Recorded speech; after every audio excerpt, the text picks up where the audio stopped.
Hello friends, welcome back to my channel. గురువుగారి ద్వారా దేవా నిజస్వరూపం తెలుసుకున్న మ్యాడీ, దేవా చెంప పగలగొట్టిన నాగవల్లి. అసలు ఏం జరగబోతుందో తెలుసుకోవాలి అంటే ఈ వీడియోని చివరి వరకు చూడండి. ఇక వీడియోలోకి వెళ్ళినట్లయితే ఎలాగైనా కావేరి ఆత్మని బయటికి పంపించాలి అని లోహి శ్రేయాలు అందరి ముందు చిన్నీనే మమ్మల్ని కొట్టింది, చిన్నీలో దయ్యం చేరింది అని అంటూ ఉంటే అందరూ ఒక్కసారిగా షాక్ అయిపోతారు. అప్పుడే అక్కడికి వరుణ్ వచ్చి ఒక్కసారిగా లోహి చెంప పగలగొడతాడు. అది చూసి మ్యాడీ, దేవా, చిన్ని అక్కడున్న వాళ్ళంతా కూడా షాక్ అయిపోతారు. ఇక లోహి, ఏంటి వరుణ్ నన్ను కొడుతున్నావేంటి అని అంటూ ఉంటే, ఏంటి లోహి, నిన్ను శ్రేయాని చిన్ని కొట్టిందా, చిన్ని రక్కిందా అని అంటూ ఉంటే, అవును వరుణ్ అని అంటూ ఉంటే, లేదు మిమ్మల్ని చిన్ని కొట్టనే లేదు అని అనగానే, ఏంటి వరుణ్, లేకపోతే మేమే ఒకరినొకరం కొట్టుకొని చిన్ని మీద చెప్తున్నామంటావా అని అంటూ ఉంటే, ఇక వరుణ్, అవును మీరు ఒకరినొకరు కొట్టుకొని చిన్ని మీద చెప్తున్నారు అని అంటూ ఉంటే ఇక లోహి శ్రేయ ఒక్కసారిగా షాక్ అయిపోతారు. ఇదంతా కూడా వరుణ్లో చేరి కావేరి ఆత్మ అలా మాట్లాడుతూ ఉంటుంది. వరుణ్ అలా మాట్లాడుతూ ఉంటే మ్యాడీ, దేవా, ప్రమిళ, చిన్ని ఒక్కసారిగా షాక్ అయిపోతారు. ఇక దేవా, వరుణ్ ఏం మాట్లాడుతున్నావు, లోహి శ్రేయ ఒకరినొకరు కొట్టుకుంటే చిన్ని మీద ఎందుకు చెప్తున్నారు అని అనగానే, అదే నాకు అర్థం కావట్లేదు మావయ్య, కానీ ఈ లోహి శ్రేయ ఇద్దరు ఒక్కరినొకరు కొట్టుకున్నారు, చిన్ని వాళ్ళని కొట్టలేదు అని అనగానే, ఇక లోహి, ఏంటి వరుణ్ అంత ఖచ్చితంగా ఎలా చెప్తున్నావు అని అనగానే, ఎలా చెప్తున్నానా మీరే చూడండి అని వరుణ్ తన ఫోన్లో వీడియో ప్లే చేసి చూపిస్తూ ఉంటాడు. ఇక ఆ వీడియోలో లోహి శ్రేయ ఇద్దరు ఒకరినొకరు కొట్టుకోవడం, ఒకరినొకరు రక్కుకోవడం అదంతా కూడా రికార్డ్ అయి ఉంటుంది. అది చూసి లోహి శ్రేయ, చిన్ని, మ్యాడీ, దేవా అందరూ ఒక్కసారిగా షాక్ అయిపోతారు. ఇక లోహి శ్రేయాలు ఒకరి మొహాలు ఒకరు చూసుకుంటూ, ఏంటి శ్రేయ ఇలా దొరికిపోయామేంటి అని అంటూ ఉంటే, అదే నాకు అర్థం కావట్లేదు లోహి, అన్నయ్య ఈ వీడియో ఎప్పుడు తీసుంటాడు అని అనగానే, ఇంకా అర్థం కాలేదా, ఆ వీడియో తీసింది వరుణ్ కాదు, ఆ కావేరి ఆత్మనే, ఇదంతా ఆ ఆత్మనే చేపిస్తుంది అని అనగానే, ఇప్పుడు అలా అని చెప్పినా కూడా మనల్ని ఎవ్వరూ నమ్మరు లోహి, మళ్ళీ అందరి ముందు మనం ఫూల్స్ అయిపోయాం అని శ్రేయ అంటూ ఉంటుంది. అప్పుడే దేవా, లోహి, శ్రేయ ఏంటి మీరు చేసేది, మీరు ఒకరినొకరు కొట్టుకొని చిన్ని కొట్టిందని చెప్తారేంటి అని అంటూ ఉంటే, అయ్యో అంకుల్ మీకు విషయం అర్థం కావట్లేదు, మేము ఒకరినొకరం కావాలని కొట్టుకోలేదు, ఆ ఆత్మనే ఇదంతా చేయిస్తుంది అని అనగానే అందరూ షాక్ అయిపోతారు. ఇక మ్యాడీ, ఏంటి లోహి ఆత్మ ఇదంతా చేయించడం ఏంటి అని అనగానే, అవును బావా, ఆ కావేరి ఆత్మ, అదే చిన్ని వాళ్ళ అమ్మగారు కావేరి ఉంది కదా, ఆ కావేరి ఆత్మ దయ్యమయ్యి మన ఇంట్లో తిరుగుతుంది, తనే ఒకరిలో దూరి ఇవన్నీ చేయిస్తుంది అని అంటూ ఉంటే, ఇక మ్యాడీ, షటప్ శ్రేయ అని అంటాడు. అది విని అందరూ షాక్ అయిపోతారు. ఏంటి బావా అని అనగానే, ఏం మాట్లాడుతున్నావు, మనం ఏ కాలంలో ఉన్నాం, ఇప్పుడు కూడా ఈ దయ్యాలు, భూతాలు, ఆత్మలేంటి, చిన్ని మీద మీకు కోపం ఉండొచ్చు, కానీ మరి ఇంతకు దిగజారిపోకూడదు, అయిన దానికి కాని దానికి చిన్ని పైన ఇలా బ్లేమ్ చేయకూడదు అని మ్యాడీ చెప్పగానే, అది కాదు అని లోహి శ్రేయ ఎంత చెప్తున్నా వినకుండా మ్యాడీ అక్క నుండి వెళ్ళిపోతారు. ఇక అందరూ కూడా అక్క నుండి వెళ్ళిపోయిన తర్వాత మళ్ళీ చిన్నిలోకి కావేరి ఆత్మ ప్రవేశిస్తుంది. ఏయ్ ఇప్పుడు ఎలా ఉంది, నన్నే నా కూతుర్నే ఏడిపించాలని చూశారు కదూ, ఇప్పుడు మీరే ఏడ్చేలా చేశాను అని చిన్ని మాట్లాడుతూ ఉంటే లోహి శ్రేయ షాక్ అయిపోయి చూస్తూ ఉంటారు. ఇంకొకసారి నా కూతురు చిన్ని జోలికి వచ్చారో ఈసారి ఒకరినొకరు కొట్టుకోవడం కాదు, నేనే మీ ఇద్దరు పీక పిసికి చంపేస్తాను అని వాళ్ళకి వార్నింగ్ ఇచ్చి చిన్ని అక్క నుండి వెళ్ళిపోతుంది. ఇక లోహి శ్రేయాలైతే భయంతో వణికిపోతూ ఉంటారు. ఇక ఇది ఇలా ఉండగా మరో పక్క నాగవల్లి గురువు గారిని కలవడం కోసం ఆశ్రమంకి వెళ్తుంది. నాగవల్లి గురువు దగ్గరికి వెళ్ళి నమస్కారం గురువుగారు అని చెప్పగానే గురువుగారు నాగవల్లిని చూసి, వచ్చావా తల్లి, నీకోసమే ఎదురు చూస్తున్నాను. సమస్యలు ఇంతలా పెరిగిపోతున్నా ఇంకా నా వద్దకు రాలేవేంటా అని చూస్తున్నాను, ఇప్పటికొచ్చావన్నమాట అని గురువుగారు చెప్పగానే నాగవల్లి షాక్ అయిపోతుంది. అంటే గురువుగారు నేను ఎందుకు వచ్చానో మీకు తెలుసా అని అనగానే, తెలుసమ్మా, కూర్చో అని చెప్పగానే ఇక నాగవల్లి అక్కడ కూర్చుంటుంది. ఇక గురువుగారు, చెప్పమ్మా, నాకు కొంత విషయం తెలుసు, ఇంకొంత నువ్వే చెప్పాలి అని అనగానే నాగవల్లి ఇంట్లో జరిగే విషయాలన్నిటి గురించి గురువుగారితో చెప్తూ ఉంటుంది. ఏం చెప్పాలో ఎలా చెప్పాలో అర్థం కావట్లేదు గురువుగారు. గత కొన్ని రోజుల నుండి ఇంట్లో విచిత్రమైన సంఘటనలు జరుగుతున్నాయి. దేనికొకటి సంబంధం లేకుండా విచిత్రంగా మనుషులు ప్రవర్తిస్తున్నారు. ఇంట్లో ఏదో ఆత్మో గాలియో తిరుగుతుందని అనుమానంగా ఉంది గురువుగారు అని నాగవల్లి చెప్పగానే ఇక గురువుగారు అయితే కళ్ళు మూసుకొని ధ్యానం చేస్తూ ఉంటారు.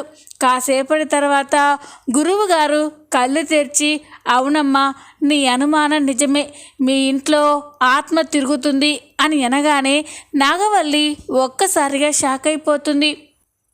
అవును గురువుగారు, మా ఇంట్లో ఆ కావేరి ఆత్మ తిరుగుతుంది అని అంటూ ఉంటే ఇక గురువుగారు, అవును, కావేరి ఆత్మ మీ ఇంట్లోనే తిరుగుతుంది. తనకి ఏదో తీరని కోరిక, లేకపోతే తనని ఎవరో బాధ పెట్టి ఉంటే వాళ్ళపైన పగ తీర్చుకోవడం కోసం ఆ ఆత్మ మళ్ళీ మీ ఇంట్లో తిరుగుతుంది అని అనగానే ఇక నాగవల్లి షాక్ అయిపోతుంది. అలా అయితే ఎలా గురువుగారు, ఆ కావేరి బ్రతికుండగా మా అక్కని చంపేసి మాకు దూరం చేసింది, అలాంటిది మళ్ళీ మా ఇంట్లో తిరగడం ఏంటి? దాన్ని శాశ్వతంగా పంపించేయాలి, అది మీరే చేయాలి, అప్పుడే మా ఇంట్లో వాళ్ళంతా ప్రశాంతంగా ఉంటాము. ఆ కావేరి ఆత్మ ఇంట్లో వాళ్ళెవ్వరినీ కూడా ప్రశాంతంగా ఉండకుండా చేస్తుంది గురువుగారు. ఏం చెయ్యాలో అర్థం కాక మీ దగ్గరికి వచ్చాను అని అనగానే ఇక స్వామీజీ అయితే ధ్యానం చేస్తూ ఉంటారు. కాసేపు ధ్యానం చేసిన తర్వాత గురువుగారు ఒక్కసారిగా కళ్ళు తెరిచి చూస్తారు. ఇక గురువుగారు కోపంగా ఉండడం చూసి నాగవల్లి, ఏంటి గురువుగారు, ఏం జరిగింది అని అనగానే, చూడమ్మా, ఆ ఆత్మ ఏదో ఇంట్లో అల్లాటప్పకి మిమ్మల్ని ఏడిపించడానికి తిరగడం లేదు. ఆ ఆత్మకి తీరని పగ ఉంది. తను ఇలా భూమి విడిచి వెళ్ళడానికి, తన కుటుంబం కష్టపడడానికి ఎవరో కారణమై ఉంటారు. వాళ్ళ మీద పగ తీర్చుకోవడం కోసమే ఆ ఆత్మ మళ్ళీ భూమిపైకి వచ్చింది.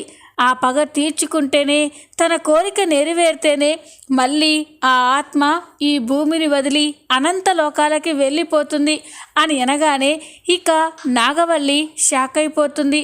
అలా అయితే ఎలా గురువుగారు, మేము ఎన్ని రోజులని ఆ ఆత్మ భయాన్ని భరించాలి? లేదు గురువుగారు, అసలు ఆ ఆత్మ ఎందుకు వచ్చిందో తెలుసుకోండి, తనకి మా మీద ఏం పగ ఉందో తెలుసుకోండి అని అనగానే ఇక గురువుగారు, అలాగే తల్లి, అది ఇక్కడ కాదు, నేను ఆ ఆత్మ తిరిగే ఇంటికి వచ్చే ఆ సమస్యకి పరిష్కారం తెలుసుకోవాలి. అసలు ఆత్మ ఇంట్లోకి ఎందుకు ప్రవేశించింది, ఎలా ప్రవేశించింది, ఏం చేయాలనుకుంటుంది, అవన్నీ కూడా నేను ఇంటికి వచ్చిన తర్వాతే తెలుసుకొని పరిష్కారం చెప్తాను అని గురువుగారు చెప్పగానే ఇక నాగవల్లి, అలాగే గురువుగారు, రేపు తొందరగా మా ఇంటికి రండి, తొందరగా మా ఇంట్లో ఆ దయ్యం పీడని విరగడ చేయండి అని నాగవల్లి గురువుగారితో చెప్పి అక్కడి నుండి వెళ్ళిపోతుంది. నాగవల్లి కోసం ఇంట్లో ప్రమీల, దేవ, చిన్ని, మ్యాడీ అందరూ కూడా ఎదురు చూస్తూ ఉంటారు. ఇక దేవ, ఇదేంటి, నాగవల్లి గురువుగారిని కలవడానికి వెళ్ళి ఇంతవరకు రాలేదు, అసలు గురువుగారు ఏం చెప్పుంటారు? ఆ కావేరి ఆత్మని బయటికి పంపించేయడానికి గురువుగారు ఒప్పుకుని ఉంటారా? అని దేవా అయితే అనుకుంటూ ఉంటాడు. ఇంతలోనే నాగవల్లి ఇంటికి వస్తుంది. నాగవల్లి ఇంటికి రాగానే దేవా, ప్రమీల, నాగవల్లి ఏమైంది, గురువుగారు ఏమన్నారు అని దేవా అడుగుతారు. అప్పుడు నాగవల్లి ఏం చెప్పలేదు బావా, గురువుగారు ఒకసారి మన ఇంటికి వచ్చి ఇల్లంతా చూడాలని చెప్పారు. అప్పుడే ఇంట్లో ఏం జరుగుతుందో, జరిగిన దానికి పరిష్కారం ఏంటో గురువుగారు చెప్తానని చెప్పారు అని అనగానే ఇక దేవ, ప్రమీల, మ్యాడీ, చిన్ని అందరూ షాక్ అయిపోతారు. ఏంటి మమ్మీ, గురువుగారు ఇంటికి రావడం ఏంటి అని అనగానే అవును నాన్న, ఈ మధ్య ఇంట్లో విచిత్ర సంఘటనలు జరుగుతున్నాయి. ఇంట్లో ఏదో ఆత్మ, దయ్యం తిరుగుతున్నట్టు అనుమానంగా ఉంది. అందుకే పరిష్కారం చెప్పడం కోసం గురువుగారి దగ్గరికి వెళ్ళాను అని నాగవల్లి చెప్తూ ఉంటే ఇక అది విని లోహి, శ్రేయలు చాలా సంతోషపడుతూ ఉంటారు. ఇక లోహి అయితే చూసావా శ్రేయ, ఆంటీ గురువుగారి దగ్గరికి వెళ్ళి ఆ దయ్యానికి పరిష్కారం తెలుసుకొని వచ్చారు. అంటే రేపు గురువుగారు మన ఇంటికి వచ్చి ఆ ఆత్మని బయటికి పంపించేస్తారు. ఇక మనం హ్యాపీగా ఉండొచ్చు అని అనగానే అవును లోహి, రేపటి నుండి మనకి ఈ దయ్యం టార్చర్ తప్పుతుందన్నమాట అని శ్రేయ అంటూ ఉంటే అప్పుడే మ్యాడీ ఏంటి మమ్మీ, ఈ రోజుల్లో కూడా ఈ దయ్యాలు, ఆత్మలు ఉండడం ఏంటి, ఇవన్నీ నమ్ముతున్నారా అని అంటూ ఉంటే ఇక అప్పుడే దేవా నమ్మాలి నాన్న, కొన్నిసార్లు నమ్మాల్సి వస్తుంది. ఎందుకైనా మంచిది, గురువుగారు ఒకసారి వచ్చి మన ఇల్లు చూసినా కూడా మనకే మంచిది కదా అని ఇక దేవా అంటూ ఉంటే అక్కడే ఉన్న కావేరి ఆత్మ ఇవన్నీ వింటూ ఉంటుంది. అంటే నన్ను ఈ ఇంట్లో నుండి పంపించేయడం కోసం ఇదంతా చేస్తున్నారన్నమాట. ఎట్టి పరిస్థితుల్లో నేను అనుకున్నది సాధించేంత వరకు ఈ ఇల్లుని, నా కూతుర్ని వదిలి వెళ్ళిపోను అని కావేరి ఆత్మ అనుకుంటూ ఉంటుంది. ఇంతలోనే ఉదయం అవుతుంది. ఉదయం కాగానే ఇక నాగవల్లి, దేవ, ప్రమీల, మ్యాడీ ఇంట్లో వాళ్ళంతా కూడా స్వామీజీ కోసమే ఎదురు చూస్తూ ఉంటారు. అప్పుడే ప్రమీల ఏంటి చిన్నమ్మాయి, స్వామీజీ వస్తున్నారని చెప్పావు, ఇంకా రాలేదేంటి అని అనగానే బయలుదేరంటారంట పెద్దక్క, దారిలో ఉన్నారంట అని అంటూ ఉంటే ఇక అప్పుడే స్వామీజీ అక్కడికి వస్తాడు. గురువుగారు అక్కడికి రావడం చూసి నాగవల్లి, దేవ, ప్రమీల అందరూ కూడా చాలా సంతోషపడతారు. ఇక అందరూ గురువుగారికి ఎదురుగా వెళ్ళి ఆహ్వానం పలుకుతూ రండి గురువుగారు, మీకోసమే ఎదురు చూస్తున్నాను అని అనగానే ఇక గురువుగారు ఇక ఇంట్లోకి వస్తూ ఉంటారు.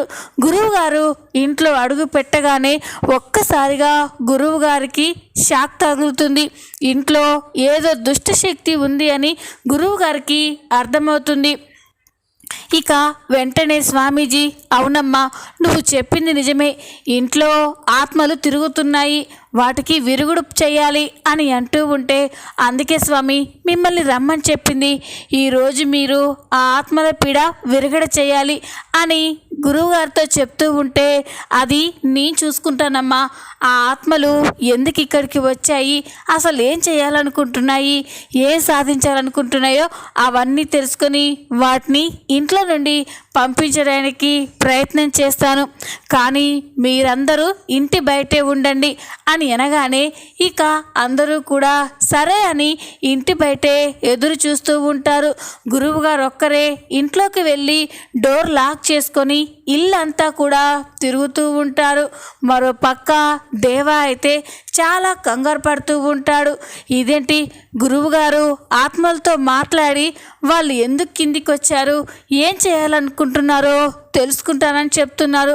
ఒకవేళ కావేరి ఆత్మ నన్ను శిక్షించడం కోసమే కిందికి వచ్చానని చెప్తే నేనే పార్వతిని చంపానని, ఆ నేరాన్ని తనపైన వేశానని, తనని కూడా చంపానని కావేరి స్వామీజీతో చెప్తే అప్పుడు నా పరిస్థితి ఏంటి అని దేవా అయితే చాలా కంగారు పడుతూ ఉంటాడు. ఇక స్వామీజీ అయితే ఇల్లంతా కూడా తిరుగుతూ ఉంటే అక్కడే కావేరి ఆత్మ తిరుగుతూ ఉంటుంది. ఒక్కసారిగా ఇక గురువుగారు, ఇదిగో ఆత్మ, నువ్వు ఇక్కడే ఎక్కడో ఉన్నావని నాకు అర్థమవుతుంది. వెంటనే నువ్వు నా కళ్ళ ముందుకి రా, లేకపోతే నా దగ్గర ఈ పవిత్ర గంగా జలం చేత నిన్ను భస్మం చేస్తాను అని అనగానే ఇక కావేరి ఆత్మ ఒక్కసారిగా భయపడిపోయి గురువుగారి ముందుకి వస్తుంది. గురువుగారు, వద్దు, నన్నేం చేయొద్దు, నన్ను ఇక్కడ నుండి పంపించేయొద్దు అని అనగానే ఇక గురువుగారు, చూడు, ఎందుకు నువ్వు ఈ ఇంట్లో వాళ్ళని ఇంతలా ఇబ్బంది పెడుతున్నావు? నీ కాలం తీరిపోయింది, నువ్వు దేవుడి దగ్గరికి వెళ్ళిపోయావు. నీ వాళ్ళు ఎక్కడున్నా క్షేమంగా ఉండాలి, సంతోషంగా ఉండాలి అని కోరుకోవాలి. అంతేకాని ఈ ఇంట్లో వాళ్ళని ఎందుకు ఇంతలా ఇబ్బంది పెడుతున్నావు అని గురువుగారు కావేరి ఆత్మని అడుగుతూ ఉంటే ఇక కావేరి ఆత్మ, గురువుగారు, నేను ఎన్నో కష్టాలు అనుభవించాను, చెయ్యని నేరానికి శిక్ష అనుభవించాను. అదే కాకుండా ఒక దుర్మార్గుడు నన్ను చంపేశాడు. ఇప్పుడు నా కూతుర్ని, నా భర్తని చంపాలనుకుంటున్నాడు. అలాంటి దుర్మార్గుడికి బుద్ధి చెప్పడం కోసం, వాడి పాపాలు పండేలా చేయడం కోసమే నేను మళ్ళీ భూమి మీదకి ఆత్మ రూపంలో వచ్చాను. నేను అనుకున్నది చేసేంత వరకు ఇక్కడ నుండి వెళ్ళిపోను. మీరు కూడా నన్ను పంపించే ప్రయత్నం చేయొద్దు అని అనగానే ఇక గురువుగారు షాక్ అయిపోతారు. ఏంటమ్మా, నీకు ఎవరి వల్లనో అన్యాయం జరిగితే ఈ ఇంట్లో వాళ్ళని బాధ పెట్టడం కరెక్ట్ కాదు అని అంటూ ఉంటే, అయ్యో గురువుగారు, నాకు ఎవరి వల్లనో అన్యాయం జరగలేదు. ఈ ఇంట్లో ఉండే ఆ దేవ వల్లనే నా జీవితం సర్వనాశనం అయిపోయింది అని అనగానే ఇక స్వామీజీ ఒక్కసారిగా షాక్ అయిపోతారు. ఏంటి నువ్వు చెప్పేది? దేవేంద్ర గారు నీకు అన్యాయం చేయడం ఏంటి అని అంటూ ఉంటే, అవును గురువుగారు, నాకు చేసిన అన్యాయం గురించి తెలియాలి అంటే నా గతం గురించి తెలియాలి అని కావేరి తనకి పార్వతికి ఉన్న స్నేహం గురించి చెప్తూ ఉంటుంది. నేను దేవా భార్య ఇద్దరం ప్రాణ స్నేహితులం, ఒకరిని విడిచి ఒకరం ఉండేవాళ్ళం కాదు. అలాంటిది ఆస్తి కోసం తన భార్య అయిన పార్వతిని చంపేశాడు. ఆ నేరాన్ని నా పైన వేశాడు. సాక్ష్యాలు సృష్టించి అన్యాయంగా నన్ను జైలుకి పంపించారు. అది చాలదన్నట్టు బయటికి వచ్చాక నన్ను చంపేశాడు. మా అన్నయ్యను కూడా చంపేశాడు. నా భర్తని అన్యాయంగా జైలుకు పంపించారు. నా కూతురు జీవితాన్ని కూడా అన్యాయం చేయాలని చూశారు. అలాంటి వాణ్ణి నేను ఎలా క్షమించి వదిలిపెట్టాలి అని కావేరి ఆత్మ చెప్తూ ఉంటే ఇక గురువుగారైతే షాక్ అయిపోతాడు. ఏంటి నువ్వు చెప్పేది? దేవేంద్ర గారు నీ కుటుంబానికి ఇంత ద్రోహం చేశాడా అని అంటూ ఉంటే, అవును గురువుగారు, ఇంతవరకు చేసింది సరిపోదు అన్నట్టు నా కూతుర్ని కూడా చంపేసి దాని జీవితం అన్యాయం చేయాలని చూస్తున్నాడు. అందుకే నా కూతుర్ని, నా భర్తని కాపాడుకుంటూ వాడి పాపాలు బయట పెట్టడం కోసమే నేను ఆత్మరూపంలో ఈ ఇంట్లో తిరుగుతున్నాను. నేను అనుకున్న దాంట్లో ఏమాత్రం మీకు న్యాయం అనిపించినా కూడా నన్ను ఇక్కడ నుండి పంపించేయద్దు గురువుగారు, మీ కాళ్ళు పట్టుకుంటాను అని ఇక కావేరి ఆత్మ గురువుగారిని బ్రతిమలాడుతూ ఉంటే గురువుగారు కూడా కావేరి బాధని చూసి కరిగిపోతాడు. చూడమ్మా, నీ కోపంలో, నీ పగలో అర్థం ఉంది. నిజంగానే దేవేంద్ర గారు నీ జీవితాన్ని ఇంతలా అన్యాయం చేసి ఉంటే ఖచ్చితంగా అతనికి శిక్ష పడాలి. నేను కూడా నీ పగకి సహకరిస్తాను.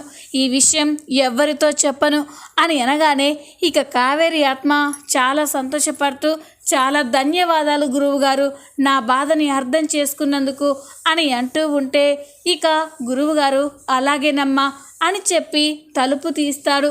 గురువుగారు బయటికి రాగానే నాగవల్లి, దేవ, లోహి, శ్రేయ, చిన్ని, మేడి అందరూ కూడా ఆతురతగా గురువుగారి దగ్గరికి వెళ్తారు. ఇక అప్పుడే దేవ, గురువుగారు ఆ ఆత్మ బయటికి పంపించేశారా అని అనగానే ఇక గురువుగారు దేవ వైపు కోపంగా చూస్తూ ఉంటాడు.